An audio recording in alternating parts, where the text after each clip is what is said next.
You will hear a number of different recordings, and you will have to answer questions on what you hear. There will be time for you to read the instructions and questions, and you will have a chance to check your work. All the recordings will be played once only. The test is in 4 sections. At the end of the test, you will be given 10 minutes to transfer your answers to an answer sheet. Now turn to Section 1. Section 1.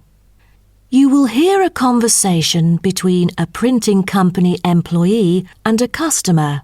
First, you have some time to look at questions 1 to 5.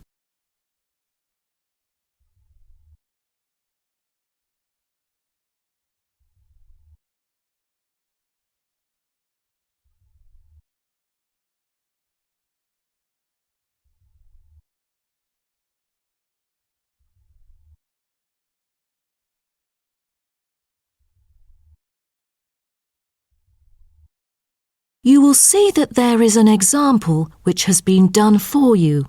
On this occasion only, the conversation relating to this will be played first. Good afternoon. Welcome to Matrix Printing. I'm John Smith. How can I help you? Good afternoon. I'm here to reprint a brochure for our hotel. There are some pages that need revising. The customer says the brochure sample needs revising. So, brochure has been written in the space. Now we shall begin. You should answer the questions as you listen, because you will not hear the recording a second time. Listen carefully and answer questions 1 to 5. Good afternoon. Welcome to Matrix Printing. I'm John Smith. How can I help you? Good afternoon. I'm here to reprint a brochure for our hotel. There are some pages that need revising. Sure. How may I address you? Oh, I'm Mary Jane from Central Hotel Chains. Nice to meet you. I've got samples of the previous version. I assume it is your company's advertising brochure. Yes. What exactly is the problem? Well, it was printed the year before, so some of the information is already out of date. There are also a couple of problems with the layout. Firstly, the letters of the address on the front page are far too small. It's hard to see when glancing at the cover. How big do you need it to be? Increase the letters by 3 font sizes. Just a minute. Let me take notes of your requirements. Okay, what else needs changing? The information regarding the pool should be deleted because it is currently under renovation and is not available. So, all of the relevant descriptions on page 2 should be removed? What do we replace it with? We can't just leave the whole page blank. Just fill it in with the introduction of our newly opened gym. I've included all the relevant information here in this flash drive. Let me check. I see. No problem then. What is also bothering us is that the description under the top photos on page 4 is incorrect. The word lounge needs to be replaced with reception. Fully noted. Is that all? No, there is more. Turn to page 5. We feel that showing merely the picture of our exterior and interior decoration does not fully represent the appeal of our hotel. On second thought, we've decided to use a picture with the view of the hotel. Do you have the original copy of the picture? Yes, it is also enclosed in the flash drive. Okay, we'll re-edit the whole layout of the photos. Great. Before you hear the rest of the conversation, you have some time to look at questions 6 to 10.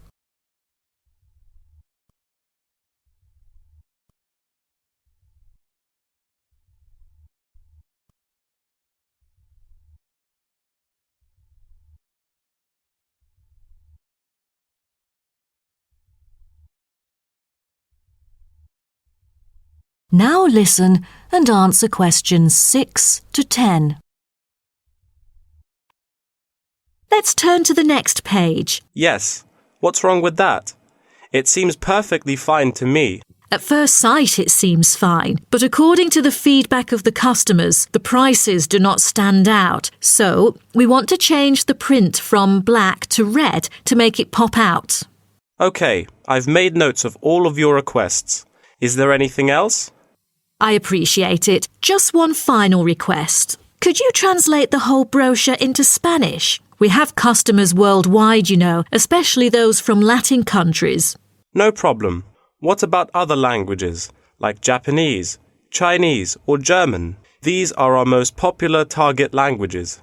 I have to ask the manager about the Chinese version. There's been a surging number of Chinese clients during recent years. However, we don't need German or Japanese translations, as we currently don't have many customers from those two countries. Sure. Just keep me updated. So, roughly, when could we get the revised print? We need it before the end of July. It's late June now. Roughly, it'll take 3 weeks to re-edit. So it will definitely be ready before the deadline. Great. To where shall we send the samples? The address is number 9 Green Drive, Clifton, NY 21300. How do you spell Clifton? CLIFFTON, Clifton. And the telephone number? It's 9030366602. Also, if you have any further questions, you can reach me through this number. Okay. That is the end of section 1. You now have half a minute to check your answers.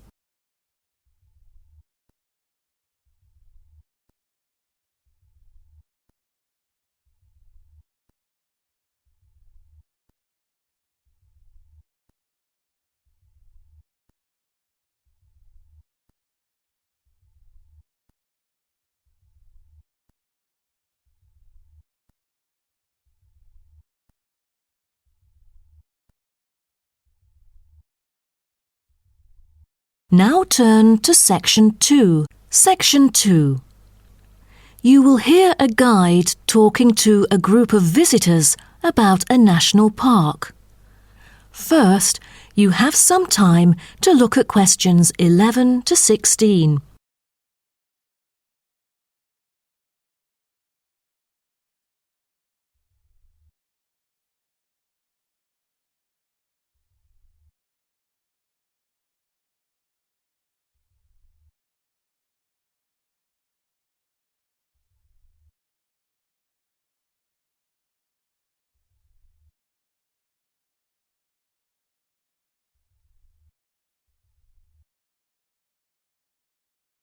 Now listen carefully and answer questions 11 to 16. Welcome to Byron National Park. I am Jim Carson, your tour guide for the trip. First, I'd like to give you some basic information about the park. Covering 7,000 acres of land and spanning across 3 states, Byron National Park was established to protect the area's most spectacular scenic values. With unique geological features, natural history, and native plant and animal life, it is an ideal destination for recreation as well as research purposes. The park has a breathtaking waterfall connecting the longest river in the country, but it is most renowned for having the largest subtropical rainforest worldwide. There are many layers of tall, medium, and low vegetation growing with seasonal variations in the park. It is a place where the air seems green. Ardent hikers can find an awesome array of options here. Apart from the dense green rainforest, tourists can also hike along the mountain trail. Despite the stunning view, taking photos is not advised on the way up, I'm afraid, as one might get distracted and the narrow trail by the sheer cliff is quite dangerous. When you reach the top of the mountain, there is nothing better than having a picnic under the trees with your family. Accompanied mostly by wildlife, walkers as well as cyclists may find the bush track a good choice for having a tranquil time to themselves. As your tour guide, I suggest that only expert hikers take the creek circuit, because its beautiful and inspiring scenery through the subtropical jungle is paralleled by its physical challenges. A list of transport is available within the park. Bicycles are a popular choice, as it is the most flexible way to get around. Electric trams are temporarily closed for maintenance. Boat trips down the river are an ideal way to spend a tranquil afternoon. Rest assured that transport within the park is covered in the bill. Extreme sports is another highlight of the park. There are, for adventurous grown-ups, especially those who are comfortable with having a racing heart, scary as it may sound, it is actually safe to participate in extreme sports under strict instructions and close supervision. Abseiling is available regardless of the weather. It is a fun way to overcome fear of heights, gain new skills, and get an adrenaline rush. Bungee jumping and paragliding are also available, except for during the summer. At this point, you might worry about meals here. Well, even though there is only one restaurant in the park at the moment, the variety of dishes is astonishing. There are 2 meals included in the price. Just get your meal ticket at the reception before dining. Also, there is no need to make reservations or worry about availability, since there are plenty of tables. Before you hear the rest of the talk, you have some time to look at questions 17 to 20.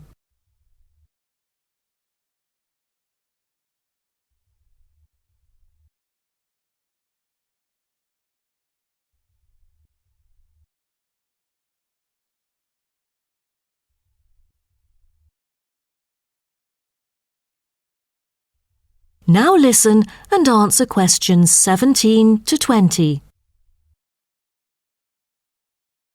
During your stay here, you might want to know what there is to do. Let's turn to the plan so I can familiarize you with the layout of the park. Most tourists would choose to stay in our guest house, located in the southeast corner. It features 63 tastefully appointed guest rooms, many of which offer spectacular views of the park. You'll find a home away from home at our guest house. But for those who want to experience the natural beauty up close, there is also a campsite. When you get out of the guest house, go straight ahead, turn right at the end of the road. To your left, there is a campsite amongst the trees where you could spend a night under the stars together with owls and chipmunks. If you look at the top left of the plan, you will notice a picnic area. You can either bring your own food, or we can deliver food to you. Barbecue is an option. The business centre is situated directly opposite the picnic area. It provides flexible, fully serviced offices, conferencing suites, meeting rooms, and is equipped with the latest multimedia facilities. Wired, as well as wireless, high-speed internet is available within the entire premises. The centre is designed to cater to both individual travellers and corporate groups. Visitors can also go to the museum, which holds a vast collection that exhibits local history and a natural habitat. You start from the guest house, just turn left at the first conjunction, then walk past the tea house. Turn right. You'll see the museum after making the third right. Have you found it? Pretty easy, right? To spend a delightful afternoon with a book and a fresh cup of coffee, you can go to the only cafe in the park. From the guest house, you go straight, then take the second right, and you'll see the cafe right in front of you. You might want to check out our all-season tennis court, which offers instruction for all ages and skill levels. It is located right opposite the cafe. That is the end of section 2. You now have half a minute to check your answers.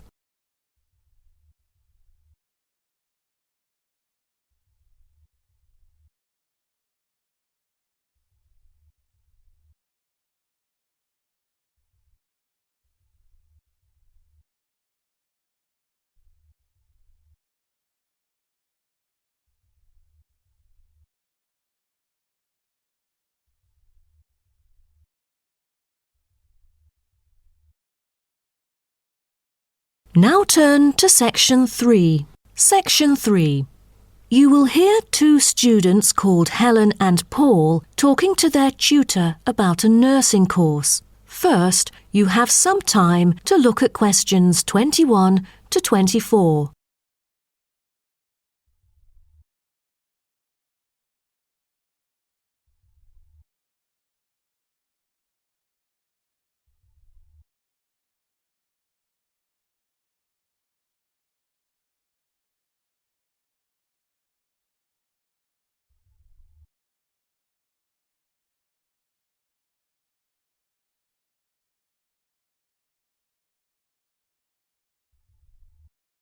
Now, listen carefully and answer questions 21 to 24.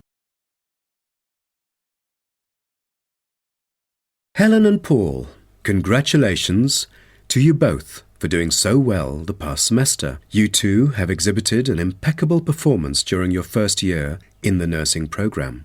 I'd like to get some feedback from the two of you to better improve the program and to provide guidance for our prospective students. I'd like to start with you, Helen. So, first of all, which aspect of the program impressed you? Well, to be honest, when I was enrolled into the course, I was expecting a group of classmates my age. But as I stepped into the classroom for the first time, I was surprised by the diversity. Most were in their 20s, but there were also those in their 30s or even 40s. As it turns out, the intergenerational communication has sparked intense debate and new thinking, and I think that's something special about the programme that I appreciate very much. What about you, Paul? What do you think of the program? For me, the group project we carried out last semester is another key feature of the program. The whole class was divided into 8 different groups, working on 8 prospective cases. Team-building sessions were conducted in a collaborative way most of the time. Comprised of 5 members, our group studied acute pancreatitis. During the process, we broke the task into different parts and assigned them to each member. We were then able to tackle the complex problem by pooling our knowledge and skills. More importantly, stronger links were established between the group members.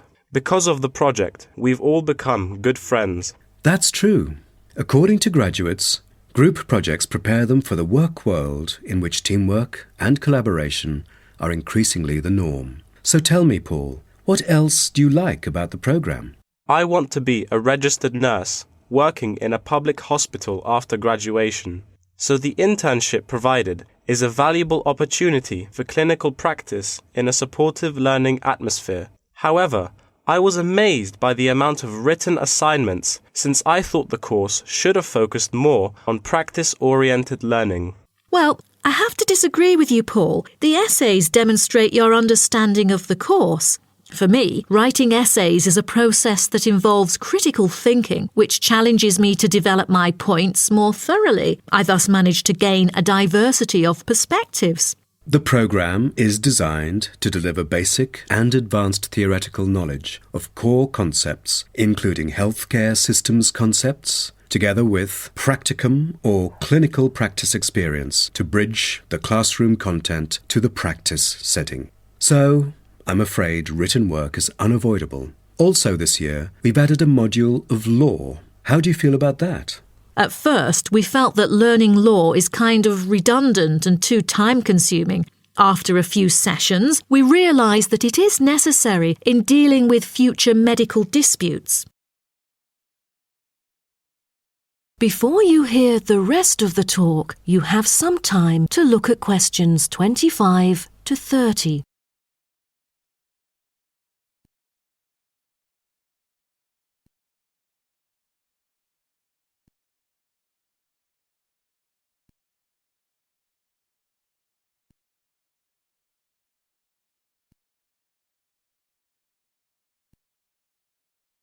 Now, listen and answer questions 25 to 30.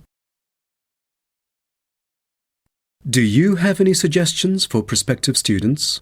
What bothers me most is handing in essays on time. I almost missed the deadline once because there were 3 essays due within the same week, so rationalizing your time is critical. Well, that's true. The lectures deliver so much useful information. I have poor memory, so I kept making notes and revisiting them on a regular basis. To my surprise, at the end of the semester, I have learnt the key concepts by heart. How was the research? I heard that it was quite challenging. How did you manage to overcome the difficulties? That's true. The majority of us had no clue how to carry out the research at first. Fortunately, when I was digging up reference materials at the library, I sought help from the librarian. She taught me about finding the appropriate resources and choosing the proper research methods. Have you checked out the online forum? Yes, it has become a habit for me to visit the forum regularly. In a sense, it extends classroom learning. It is where the students post academic problems that they come across and get support from the faculty members. Some of my classmates didn't do so well during the placement tests. I feel that background reading is necessary. Lastly, do you have anything to say to the freshmen? I was really ambitious at first, trying to get straight A's on my transcript. I made tons of notes and worked hard even on the optional assignments to get extra credit. I stressed myself out before having an emotional breakdown. After consulting my advisor, I found it important to set realistic goals. Don't push yourself too hard. It is wise to sort out your priorities. Thank you for coming here today and providing valuable feedback on the program. Have a great summer break. That is the end of section 3. You now have half a minute to check your answers.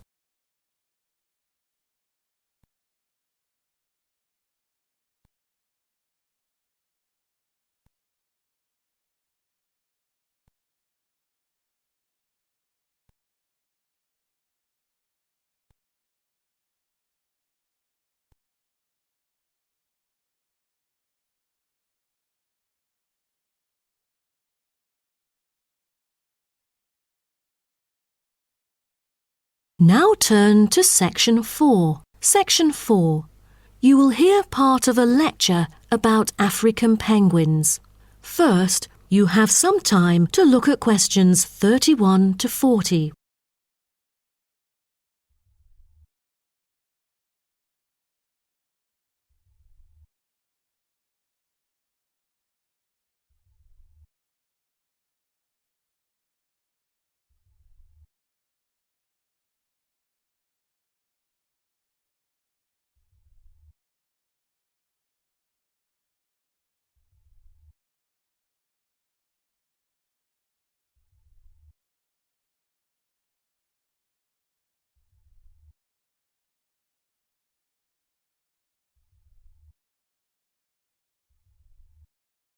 Now, listen carefully and answer questions 31 to 40.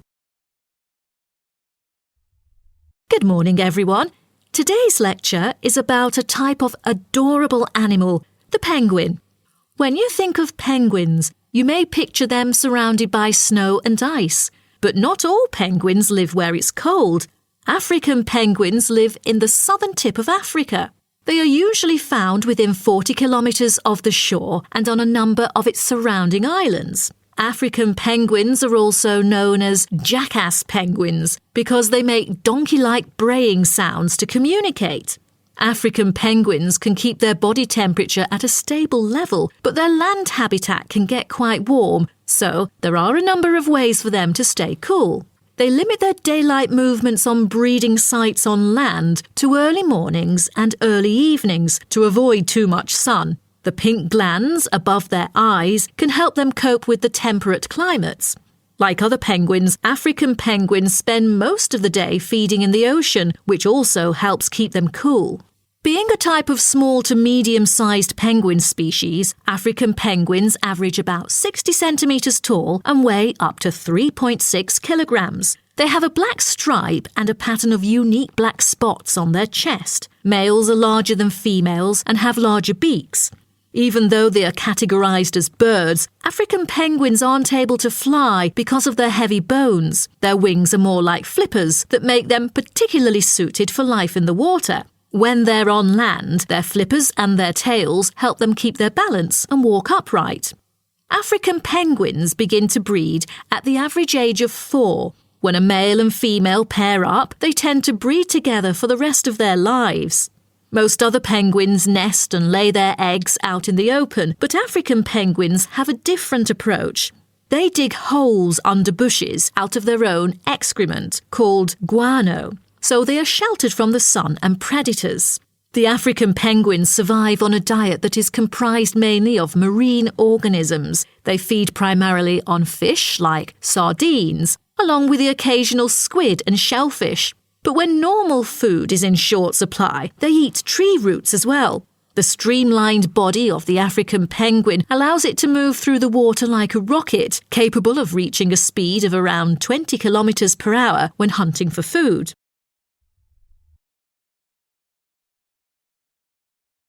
The African penguin's smaller size means that it has many predators both in the water and also on dry land. Their natural predators at sea include seals and sharks. The biggest threat to them on land is not just towards the adult penguins. The penguin chicks are sometimes taken by seagulls into the air and dropped from above. The seagulls could thus feed on them.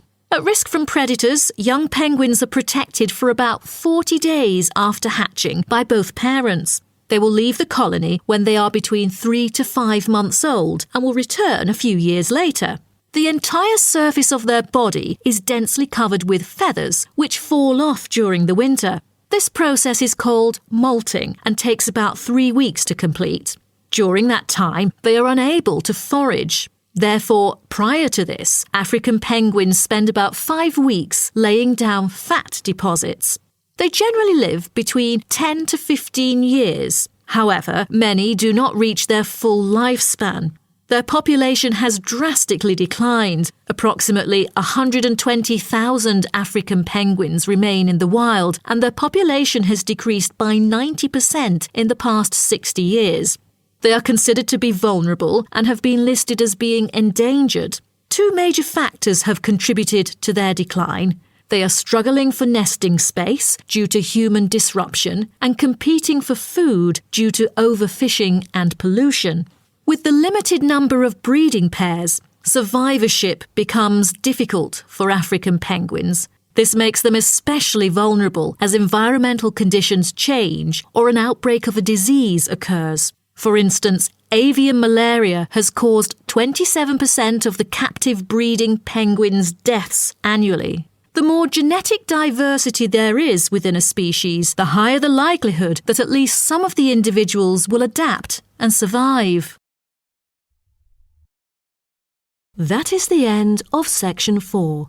You now have half a minute to check your answers.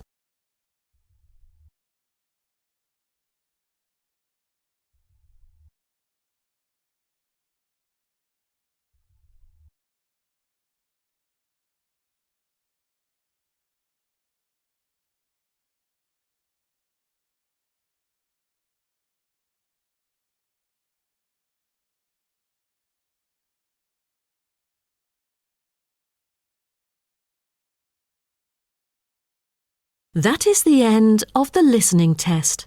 In the Ielts test, you will now have 10 minutes to transfer your answers to an answer sheet.